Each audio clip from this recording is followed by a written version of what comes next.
The formula to calculate the value of the heal is as such. You take the base healing, so in the case of light recovery that would be 1407, mine is on +3 as you can see.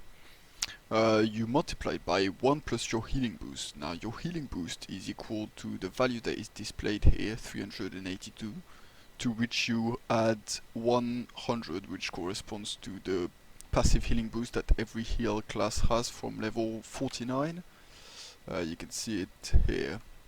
Gives you an extra 100 healing boost that is not displayed in your character window.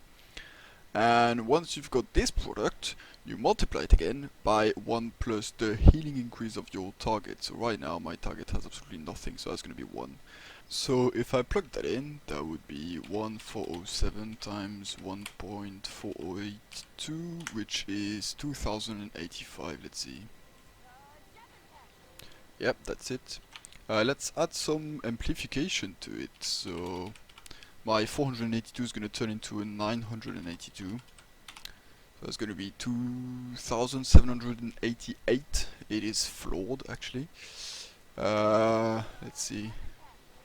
Yeah, here we are. And if we add on top of this Noble Grace, we just take the floor of this, so 2788, and we multiply by 1.5 because Noble Grace increased by 50%.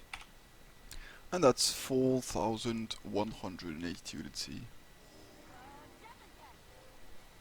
Here we are, it looks like the formula is correct. You can test it yourself if you want. Well, we've already done the test with the healing boost. You can add like a brilliant protection on top of Noble Grace, or ask a bard or chanter to come here and add some skill or mantra on top of it if you want to test it, but this is the actual formula of how it works. Let's analyze this a bit further. As a healing cleric, you will always have 450 healing boost at least, which makes healing increase skill much more interesting. If you add 50% heal increase, you'll get the base multiplied by at least 1.45 instead of 1 that you would have if you increased your healing boost even higher.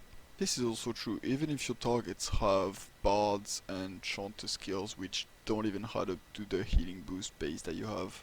What that formula also shows us is that the differences in healing are proportional. What that means is that a skill on which is written 2000 HP recovered will heal exactly twice as much as a skill on which is written 1000 HP recovered in the same conditions. So it's quite easy to make calculation based upon that. In the video I talked about healing lightning bolt and the fact that it was a very long cast and animation. The truth is, in terms of HP recovered over time spent healing, it is the best of the four mentioned, not by far though, as you'll notice. The problem is that first, if you have to cut it on level 2 because your target gets too much damage, it is worse than light of recovery and radiant cure. Also, the delay after it is applied makes it uncomfortable for the next skill to come, and unlike Ripple, this doesn't dispel, so it can't be used as an advantage. Finally, the overall long cast prevents you from doing anything for 3.5 seconds. That's actually quite a lot. And even if you wanted to release it on 2 when somebody needs fast dispel, for example, you'd still have this delay, which I personally hate. If you have time to cast it though, it recovers a lot and is totally worth it, as well as the very short CD that goes with it. The same goes for Healing Splendor, except the HP recovered is actually worse than Healing Wind. So I tend to use Healing Wind as much as I can. Note that both charging skills are affected by your casting speed since 4.8, so this is true regardless of the Sage's Wisdom or Word of Quickness that you may have.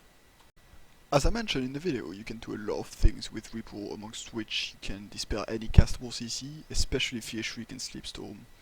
Because of the delay after Ripple, if you time it correctly, the dispel effect can be used before you get CC'd, but applied after, which will cause you to get out of fear or sleep.